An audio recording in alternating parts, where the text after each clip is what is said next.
Hello guys, welcome to Future India Academy. So ఈ 50 years of ఎమర్జెన్సీలో we have done 2 videos, part 1, part 2. Part 1లో అసలు emergency అనేది ఎలా ఇంప్లిమెంట్ చేశారు అనేది చెప్పాను. అంటే ఇందిరాగాంధీకి ఎటువంటి సిచ్యువేషన్స్ వచ్చినాయి, ఏ సిచ్యువేషన్స్లో ఎమర్జెన్సీ ఇంప్లిమెంట్ చేయాల్సి వచ్చింది అనేది చెప్పాను. అండ్ సెకండ్ వన్ వచ్చేసి ఎమర్జెన్సీలో ఏమేమి జరిగాయి, అలానే కాన్స్టిట్యూషన్లో ఎలాంటి చేంజెస్ చేశారు, అమెండ్మెంట్స్ చేశారు అనేది నేను సెకండ్ వీడియోలో చెప్పాను. ఇప్పుడు ఎప్పుడైతే ఎమర్జెన్సీ అయిపోయిందో లేటర్ ఇంప్లికేషన్స్ ఏంటి? So post emergency reforms. So I have already told you this is a part of polity June month current affairs guys.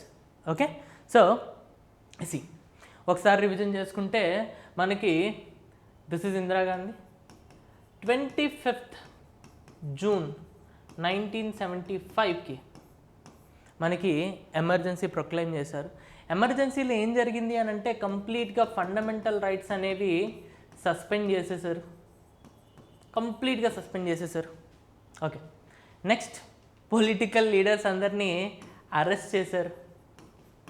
Political leaders, opponents ఎవరైతే ఉంటారో అపోజిషన్ పార్టీ వాళ్ళందరినీ కూడా అరెస్ట్ చేసి పారేశారు. నెక్స్ట్ ఇదే పాపం వాళ్ళకి ఏం చేయాలో తెలియక ఇలా ఆలోచించుకుంటున్నారు. Next censorship on press. So freedom of press అనేది లేకుండా చేసేసారు. ఓకే, అయితే సింపుల్గా చూడండి, ద ఎమర్జెన్సీ 1975 గుర్తుపెట్టుకోండి, date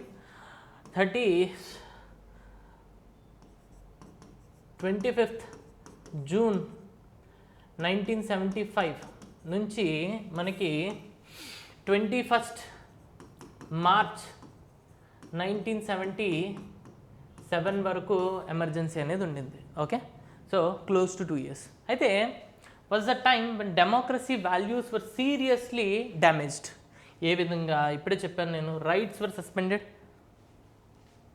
press was censored and people were jailed without any trials. అంటే ఎవరైతే అపోజిషన్ వాళ్ళు ఉన్నారో అందరినీ without any reasons they have put them behind the bars. Okay, so this is what happened. అయితే ఏమైంది అని అంటే ఇప్పుడు రిఫార్మ్స్ చేయాలి అని అంటే మనకి 1975లో ఈ ఎమర్జెన్సీ అనేది ప్రొక్లెయిమ్ చేశారు. దాని తర్వాత 1977 జాన్యువరికి ఇందిరాగాంధీ లోక్సభని డిజాల్వ్ చేసిందండి. ఓకే, అయితే ఫైనల్గా మనకి మార్చ్ 1977లో ఎలక్షన్స్, కొత్త గవర్నమెంట్ కోసం ఎలక్షన్స్ అనేవి జనరల్ ఎలక్షన్స్ పెట్టారు. అయితే 20th మార్చ్ 1977కి ఎలక్షన్స్ యొక్క రిజల్ట్స్ వచ్చినాయి అన్నమాట. రిజల్ట్స్లో కాంగ్రెస్ పార్టీ చాలా దారుణంగా ఓడిపోయింది, ఘోరంగా ఓడిపోయింది. ఎందుకు అని అంటే హేట్రెడ్ అనేది అంతుంది ఎమర్జెన్సీలో. ఎవరు గెలిచారు అని అంటే Janata Party, Morarji Desai government, Morarji Desai 24th మార్చ్కి ప్రైమ్ మినిస్టర్ కింద అపాయింట్ అయ్యారు. బట్ బిఫోర్ దట్ ఎప్పుడైతే వాళ్ళు గెలిచారో they have ordered president please withdraw emergency. So 21st మార్చ్కి రిజల్ట్స్ వచ్చిన నెక్స్ట్ డే మనం ఏం చేసామనంటే ఎమర్జెన్సీని విత్డ్రా చేసుకున్న తర్వాత గవర్నమెంట్ ఫామ్ అయిన తర్వాత ఫస్ట్ చేసింది ఏంటి అని అంటే ఒక కమిటీని ఫామ్ చేసింది. The committee name is saw commission 1977. అయితే ఈ సా కమిషన్ ఏం చేస్తుందంటే చూడండి, ఆ ఫ్యాక్ట్ ఫైండింగ్ కమిషన్ అందరికీ తెలిసినవే, బట్ స్టిల్ డ్యామేజ్ అనేది ఏ రేంజ్లో జరిగిందో చెక్ చేయడానికి ఒక ఫ్యాక్ట్ ఫైండింగ్ కమిషన్ని నియమించారు, Shah commission in 1977 immediately after the elections. Okay, అయితే హెడ్ బై జేసీ సా, మన former chief justice of India సుప్రీంకోర్టుకి. ఓకే, అయితే పర్పస్ ఏంటి అని అంటే to investigate the misuse of powers and human right violations during ఎమర్జెన్సీలో హ్యూమన్ రైట్ వైలేషన్స్ ఏ మోతాదులో జరిగినాయి, అలానే పవర్స్ని ఏ రేంజ్లో మిస్యూజ్ చేసుకున్నారు అనేది ఇక్కడ చెక్ చేయడం కోసం. ఓకే, మిస్యూజ్ చేసుకున్నారని అందరికీ తెలుసు, వైలేట్ అయినాయి అని అందరికీ తెలుసు, కానీ ఏ మోతాదులో అంటే ఎంత లెవెల్లో డెమోక్రసీకి డ్యామేజ్ జరిగింది అనేది చెక్ చేయడానికి సా కమిషన్ని ఫామ్ చేసామండి. ఓకే, అయితే చూడండి ఇన్వెస్టిగేషన్ దేని మీద చేసింది అని అంటే, ఒకటి ఫోర్స్డ్ స్టెరిలైజేషన్స్. నేను మీకు ఆల్రెడీ చెప్పాను, మన ఇందిరాగాంధీకి చిన్న కొడుకు ఒకరు ఉన్నారు, సంజయ్ గాంధీ ఇదే టైంలో పాపులేషన్ కంట్రోల్ చేద్దామని చెప్పేసి ఫోర్స్డ్ స్టెరిలైజేషన్స్, వ్యాక్సినేషన్స్ ఇచ్చారు. అది కూడా ఎలా ఇచ్చారు? వెళ్తున్న బస్సుల్లో లేడీస్ని పట్టుకొని జుట్టు పట్టుకొని రోడ్డు మీదకి లాగి వ్యాక్సినేషన్ ఇవ్వడం. ఇంట్లో ఉన్న మహిళల దగ్గరికి వెళ్ళి మేము మీకు స్టెరిలైజేషన్ చేయాలి అని అంటే వాళ్ళు ఒప్పుకోకపోతే వాళ్ళని కూడా పిలకలు పట్టుకొని రోడ్డు మీదకి లాగి ఇంజెక్షన్స్ వేయడం. ఈ రేంజ్లో ఫోర్స్డ్ స్టెరిలైజేషన్ జరిగింది. ఎందుకు? పాపులేషన్ కంట్రోల్ కోసం. దాని మీద ఎంక్వైరీ చేశారు. అలానే న్యూస్ పేపర్ని, జర్నలిస్ట్ని, వీళ్ళందరి మీద సెన్సర్షిప్ పెట్టారు. ఫ్రీడమ్ ఆఫ్ ప్రెస్ అనేది లేకుండా చేశారండి. Mass arrest under MISA. Political oppositions ఎవరైతే ఉన్నారో, అపోజిషన్ పార్టీస్ లీడర్స్, వాళ్ళందరినీ కూడా maintenance of internal security act పరంగా అరెస్ట్ చేశారు. అది ఏ రేంజ్లో ఉంది అనేది చెక్ చేశారు. అనే misuse of police and administration to target political opponents, అదే అండి. And violation of civil liberties and separation of dissent. సింపుల్గా చెప్పాలి అంటే ఫండమెంటల్ రైట్స్ని ఏ రేంజ్లో వైలేట్ చేశారని ఈ పాయింట్స్ మీద వీళ్ళు ఎంక్వైరీ కమిటీ వేశారు. అండ్ కమిటీ దాని మీద ఇన్వెస్టిగేషన్ స్టార్ట్ చేసింది.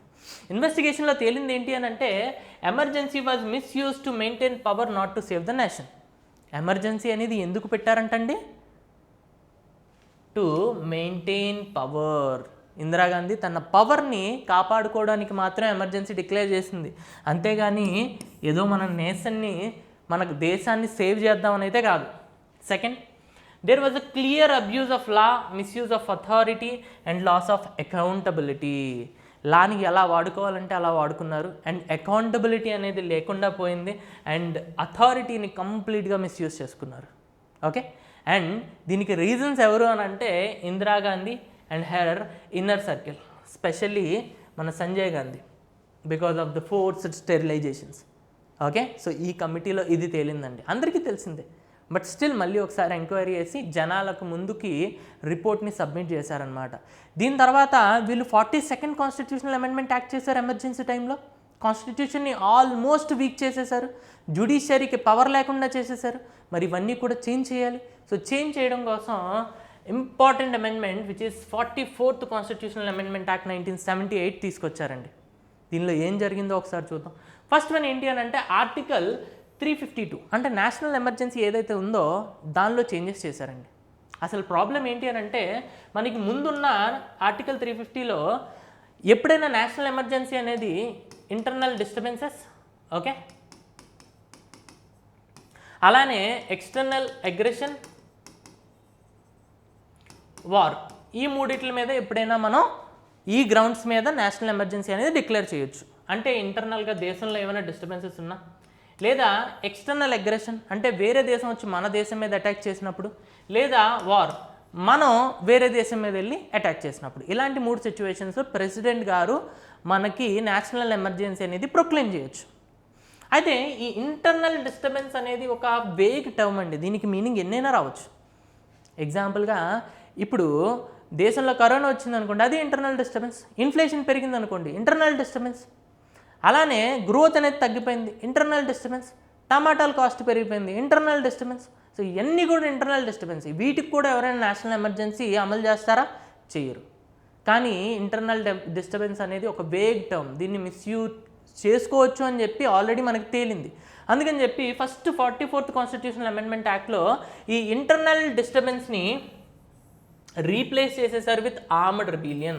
ఒకవేళ తిరుగుబాటు జరిగిందనుకోండి మీ దేశంలో, గవర్నమెంట్కి అగెన్స్ట్గా అది ఆర్మ్స్ పట్టుకొని రెబిలియన్ చేస్తున్నారు, తిరుగుబాటు చేస్తున్నారు. అలాంటి టైంలో మాత్రమే మీరు ఎమర్జెన్సీ డిక్లేర్ చేయొచ్చు. ఈ ఇంటర్నల్ డిస్టర్బెన్స్ అనేది మేము తీసేస్తున్నామని చెప్పేసి ఆర్మ్డ్ రెబిలియన్తో రీప్లేస్ చేశారండి. Okay. Now emergency can be only declared on war, external aggression, armed rebellion. ఇది ఫస్ట్ చేంజ్. ఇక్కడితో ఆగారంటే ఇంకా ఎక్స్ట్రాగా కొన్ని చేంజెస్ చేసుకున్నారు, అడిషనల్ సేఫ్ గార్డ్స్. ఒకటి, ముందు నేను మీకు చెప్పాను, రాత్రి ఇందిరాగాంధీ కాల్ చేసింది ఎవరికి? ప్రెసిడెంట్కి చేసి ఎమర్జెన్సీ డిక్లేర్ చేసేమంది. అది పొద్దున్న లేచి మినిస్టర్లకు కూడా వాళ్ళ రిలేటివ్స్ ఫోన్ చేసి, ఏంటి ఇలా ఎమర్జెన్సీ డిక్లేర్ చేశారంట, నీకు తెలుసా అంటే, నాకు కూడా తెలియదు, నేను కూడా ఇప్పుడే న్యూస్లో చూస్తున్నా అని చెప్పి చెప్తా ఉండేవాళ్ళు అనమాట. అది సిచ్యువేషన్. అంటే prime minister alone took the decision. ఇది రిపీట్ అవ్వకూడదని చెప్పేసి president must act only after return advice. ఈసారి ఫోన్లు గట్ట పని చేయవండి, ఒక లెటర్ రావాలి. ఆ లెటర్లో ఎంటైర్ యూనియన్ క్యాబినెట్ మినిస్టర్స్ అంటాం కదా, ఎగ్జాంపుల్ మన నిర్మలా సీతారామన్ కానీ, అమిత్ షా కానీ, సో వీళ్ళందరూ, జైశంకర్ కానీ, వీళ్ళందరూ ఎవ్వరు సైన్ చేయకపోయినా కూడా వీళ్ళు యాక్సెప్ట్ చేయడానికి లేదు. ప్రతి ఒక్కరు సైన్ చేయాలి. ఎగ్జాంపుల్ నిర్మలా సీతారామన్ సైన్ చేయాలి. ఇప్పుడు ప్రైమ్ మినిస్టర్ అదే లెటర్ని పట్టుకొని ప్రెసిడెంట్ దగ్గరికి వెళ్ళారు. సో ప్లీజ్ ప్రొక్లెయిమ్ ఎమర్జెన్సీ అని అంటే ప్రెసిడెంట్ విల్ చెక్, ఓకే పలానా మినిస్టర్ నిర్మలా సీతారామన్ది మిస్ అయింది, సో ఆమె చేత కూడా సైన్ చేయించుకొని రండి, అప్పుడు నేను ప్రొక్లెయిమ్ చేస్తాను అని చెప్పి చెప్తారు. సో ఖచ్చితంగా యూనియన్ క్యాబినెట్లో ప్రతి ఒక్కరు కూడా దాని మీద సైన్ చేయాలి. సెకండ్ వన్, ముందు ఎప్పుడైతే మనం ఎమర్జెన్సీ ప్రొక్లెయిమ్ చేస్తాం దానికి 2 months లోపు పార్లమెంట్ అనేది దీన్ని అప్రూవ్ చేయాలండి. కానీ ఇప్పుడు ఆ 2 monthsని కాస్త తీసేసి 1 month చేశారండి. Earlier it was 2 months, now they have cancelled 2 months, replaced with 1 month. అయితే ముందు ఇది సింపుల్ మెజారిటీతో ఉండేది, ఇప్పుడు దాన్ని రీప్లేస్ చేసి స్పెషల్ మెజారిటీ చేశారండి. స్పెషల్ మెజారిటీ అని అంటే ఒకటి అబ్సల్యూట్ మెజారిటీ, అంటే majority of the total members of the house. అలానే ఎంతమంది అయితే ఈరోజు ఉన్నారో అందులో 2/3 మెజారిటీ, అంటే ఈరోజు ఎంతమంది ప్రజెంట్ అయ్యారు, ఓటేసారో చూస్తారు, అందులో 2/3 majority. 2/3 majority of members present and voting. So ఇది మనకి ఫస్ట్ చేసిన చేంజ్, ఆర్టికల్ 352. నెక్స్ట్, ఫండమెంటల్ రైట్స్ని ప్రొటెక్ట్ చేశారండి. అసలు ఇంతమంది పొలిటికల్ లీడర్స్ని అరెస్ట్ చేయడానికి కారణం ఏంటంటారు? ఆర్టికల్ 21ని సస్పెండ్ చేయడం. సో ఆర్టికల్ 21ని, ఆర్టికల్ 20ని కనుక కాపాడగలిగితే, ఆర్టికల్ 21 ఏం చెప్తుంది? Right to life and personal liberty, అంటే నాకు బతికే హక్కు ఉంది, నాకు నచ్చినట్టు స్వేచ్ఛగా తిరిగే హక్కు ఉంది. అయితే మీరు నన్ను జైల్లో పెట్టేస్తే నా హక్కు పోయినట్టే. అలాంటప్పుడు నేను సుప్రీంకోర్టుకి వెళ్ళొచ్చు. బట్ సుప్రీంకోర్టుకి వెళ్ళొచ్చు అని అంటే మీరు ఎమర్జెన్సీ టైంలో నా ఫండమెంటల్ రైట్స్ని సస్పెండ్ చేసేసారు. సో ఇక్కడ ఏం చెప్పారు అని అంటే ఎమర్జెన్సీ టైంలో మీరు ఏవైనా సస్పెండ్ చేయండి, ఆర్టికల్ 20, 21 మాత్రం మీకు సస్పెండ్ చేయడానికి హక్కు లేదు అని చెప్పారు. ఓకే, సో 20 ఏంటి అని అంటే protection in the criminal cases.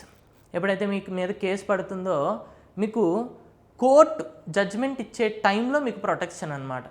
Second one, right to life and personal Liberty, ఇప్పుడే చెప్పాను. సో ఈ రెండు ఎందులో మెన్షన్ చేశారంటే ఆర్టికల్ 359లో మెన్షన్ చేశారు. మనకి 2 ఆర్టికల్స్ ఉంటాయి, ఆర్టికల్ 358, 359. 358 ఏం చెప్తుంది అంటే ఎప్పుడైతే ఎమర్జెన్సీ ప్రొక్లెయిమ్ చేస్తారో ఇమీడియట్గా ఆటోమేటిక్గా ఆర్టికల్ 19 అనేది సస్పెండ్ అయిపోతుంది అని చెప్తుంది. సెకండ్ వచ్చేసి రిమైనింగ్ మరి ఫండమెంటల్ రైట్స్ ఏంటి అని అంటే రిమైనింగ్ ఫండమెంటల్ రైట్స్ ఏవైనా కూడా ప్రెసిడెంట్ గారు సస్పెండ్ చేయొచ్చు అని చెప్తుంది. అందులో ఏం చెప్పారనంటే రిమైనింగ్ ఫండమెంటల్ రైట్స్ ఏవైనా ప్రెసిడెంట్ సస్పెండ్ చేయొచ్చు, కానీ ఎక్సెప్ట్ ఆర్టికల్ 20, 21 అని చెప్పి చేంజెస్ చేశారనమాట. Okay, so the next change is right to property అనేది రిమూవ్ చేసేసారండి. ఆర్టికల్ 31లో ఉండేది, నో దాన్ని తీసుకొని వచ్చేసి ఆర్టికల్ 300 క్యాపిటల్ ఏలో పెట్టేశారు. No this is just a constitutional right. ముందు ఇదేంటి అని అంటే ఒక ఫండమెంటల్ రైట్. దీనికోసమే మన ఇందిరాగాంధీ ఎంతసేపు కూడా డిపిఎస్పీస్కి ఎక్కువ పవర్ ఇస్తూ ఉండేదన్నమాట. అందుకని మేము ఈ చేంజ్ చేస్తున్నాం, ఇంకా మళ్ళీ డిపిఎస్పీస్కి ఫండమెంటల్ రైట్స్కి కాన్ఫ్లిక్ట్ వద్దు అని చెప్పేసి డైరెక్ట్గా రైట్ టు ప్రాపర్టీని తీసేశారు. నెక్స్ట్, లోక్సభ టర్మ్ అనేది 6 yearsకి పెంచేశారు ఇందిరాగాంధీ. ఎందుకు అని అంటే 5 years అయిపోయిన తర్వాత మళ్ళీ ఎమర్జెన్సీ టైంలో మళ్ళీ సెపరేట్గా ఎలక్షన్స్ వెళ్లకుండా ఉండడానికి 1 year ఎక్స్ట్రాగా టెన్యూర్ పెంచుకున్నారు. దాన్ని మళ్ళీ ఇందులో రీప్లేస్ చేశారనమాట. During the emergency the term Lok Sabha was extended from 5 years to 6 years. Now 44th constitutional amendment brought it back to 5 years. మళ్ళీ 5 years చేసేసింది. దానికి గాను అమెండ్ చేసిన ఆర్టికల్స్ ఏంటి అని అంటే ఆర్టికల్ 83 and 172. ఓకే, 83లో మనకి term of Lok Sabha and Rajya Sabha ఉంటుంది. 172లో term of legislative assembly, legislative council ఉంటుంది. ఆ రెండిట్లో చేంజెస్ అనేది మళ్ళీ చేశారనమాట. సింపుల్, ముందు 6 years చేసేసారు ఇందిరాగాంధీ, దాన్ని వీళ్ళు మళ్ళీ బ్యాక్ టు 5 years చేశారు, అంతే తేడా. ఓకే, అలానే జ్యుడిషియల్ రివ్యూ అనేది రీస్టోర్ చేశారు. నేనేం చెప్పాను మీకు లాస్ట్ వీడియోలో మీకు గుర్తున్నట్టయితే, వీళ్ళు ఎమర్జెన్సీ పెట్టేటప్పుడు వాళ్ళు ఏ గ్రౌండ్స్ మీద పెట్టారు అనేది గవర్నమెంట్ చెక్ చేయలేదు. ఎందుకు అనంటే కోర్ట్స్ చెక్ చేయలేదు. ఎందుకు అనంటే వీళ్ళు అమెండ్ చేసేసారు 42nd కాన్స్టిట్యూషనల్ అమెండ్మెంట్ యాక్ట్ పరంగా. ఆర్టికల్ 350, ఆర్టికల్ 356, ఆర్టికల్ 360లో మీరు ఎప్పుడైతే ఎమర్జెన్సీని ప్రొక్లెయిమ్ చేస్తారో this cannot be question in the courts అని చెప్పేసి ఒక అమెండ్మెంట్ చేశారు. దాన్ని ఇక్కడ రీస్టోర్ చేశారు. Courts can now review the grounds of emergency. And second one వచ్చేసి ఇందిరాగాంధీ తన పొజిషన్ని తాను కాపాడుకోవడం కోసం రాజనారాయణ కేసు గుర్తుందా, అలహాబాద్ హైకోర్టు ఇచ్చిన జడ్జ్మెంట్, ఇందిరాగాంధీ ఎలక్షన్స్లో మాల్ ప్రాక్టీసెస్ చేశారు అని చెప్పి తన పొజిషన్ని నల్ అండ్ వాయిడ్ కింద డిక్లేర్ చేసి రాబోయే 6 years వరకు మీరు ఎలక్షన్స్లో పోటీ చేసే వీలు లేదు అని చెప్పి జడ్జ్మెంట్ ఇచ్చింది. సో దాన్ని రివర్స్ చేయడం కోసం ఇందిరాగాంధీ ఏం చేశారని అంటే ఒక అమెండ్మెంట్ చేశారు. అమెండ్మెంట్లో ఏం చెప్పారు అని అంటే ప్రెసిడెంట్ గారిది, వైస్ ప్రెసిడెంట్ గారిది, స్పీకర్ అండ్ ప్రైమ్ మినిస్టర్ ఈ 4 పొజిషన్స్ని ఓకే వన్స్ వాళ్ళు ఆ పొజిషన్స్కి అపాయింట్ అయిన తర్వాత వాళ్ళ ఎలక్షన్స్ అనేవి ఎలా జరిగాయి అని చెప్పి కోర్టులో ఇట్ ఈస్ నాట్ క్వశ్చనబుల్ అని చెప్పేసి ఒక అమెండ్మెంట్ చేశారు. దాన్ని కూడా ఇందులో రివర్స్ చేశారనమాట.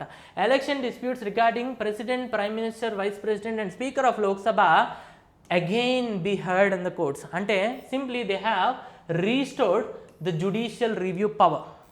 ఓకే, సో నెక్స్ట్ ఇంకొకటి ఆర్టికల్ 250A డిలీట్ చేసేసారండి. ఎందుకు అని అంటే ఆర్టికల్ 250A ఏం చెప్తుంది అని అంటే డ్యూరింగ్ ఎమర్జెన్సీ దీన్ని ఇంట్రడ్యూస్ చేశారు. ఓకే, ఇది సెంటర్కి అలౌ చేస్తుందండి, సెంట్రల్ గవర్నమెంట్కి ఏంటి అని అంటే స్టేట్స్లోకి వితౌట్ స్టేట్ పర్మిషన్ ఎప్పుడైనా కూడా ఆర్మ్డ్ ఫోర్సెస్ని పంపించవచ్చు.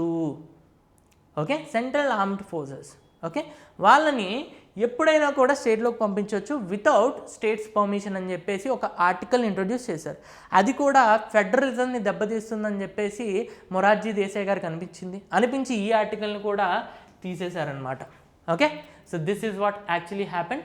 అయితే మనం ఈ ఎమర్జెన్సీ నుంచి లెసన్స్ ఏం నేర్చుకున్నాం అని అంటే చూడండి, ఒకటి ఎంత డెమోక్రసీ అయినా కూడా పవర్ మిస్యూజ్ చేసుకుంటే డెమోక్రసీ అనేది పనిచేయదండి. అది మనం ఫస్ట్ నేర్చుకున్న లెసన్. ఎందుకనంటే ఇదంతా పవర్ కోసమే జరిగింది. ఆ పవర్ని మిస్యూజ్ చేశారు ఇందిరాగాంధీ. మిస్యూజ్ చేసి డెమోక్రసీలో ఫండమెంటల్ రైట్స్ని సస్పెండ్ చేశారు. డెమోక్రసీలో రైట్ టు స్పీచ్ ఉన్న వాళ్ళందరినీ కూడా తీసుకొని వెళ్ళి జైల్లో పెట్టేశారు. డెమోక్రసీలో ఫ్రీడమ్ ఆఫ్ ప్రెస్ని సెన్సార్షిప్ పెట్టారు. సో ఇవన్నీ ఎందుకు జరిగినాయి? Misuse of power. Second one civil liberties అంటే ఫండమెంటల్ రైట్స్ కానీ మీ ఫ్రీ స్పీచ్ కానీ ఇన్స్టిట్యూషన్స్ లైక్ కోర్ట్స్ని ఇవన్నిటిని కాపాడాలి, కాన్స్టెంట్గా ప్రొటెక్షన్ ఇవ్వాలి. అండ్ మనకి ఇంపార్టెన్స్ తెలిసి వచ్చిందండి. ఒకటి జ్యుడిషియరీ ఇండిపెండెంట్గా ఉంటే ఎలా ఉంటుంది, లేదా జ్యుడిషియరీలో ఇందిరాగాంధీ గారు పప్పెట్ ఏఎన్ రే కూర్చుంటే ఎలా ఉంటుంది అని ఒక డిఫరెన్స్ తెలిసింది. అండ్ సెకండ్ వన్ అంతవరకు అపోజిషన్ ఎవరికి కావాలి అనుకున్నాం, బట్ అపోజిషన్ వాల్యూ అనేది మనకి ఆ రోజు తెలిసిందనమాట. So these are the lessons that we have learn from emergency. Okay, so thanks a lot for watching guys. So ఇలాంటి వీడియోస్ ఈ పాలిటీ కరెంట్ అఫైర్స్ సిరీస్ అనేది నడుస్తూనే ఉంటుంది. మీరు ఎగ్జామ్కి వెళ్ళే ముందు మీ దగ్గర రెడీగా జూన్ నుంచి మీరు నెక్స్ట్ ఇయర్ మే వరకు ప్రతి నెల కరెంట్ అఫైర్స్ అనేవి ఇందులో ఛానల్లో అప్లోడ్ అవుతూనే ఉంటాయి. So please share among your friends and subscribe the channel. If possible, please share this video among your friends. Okay, thanks a lot guys.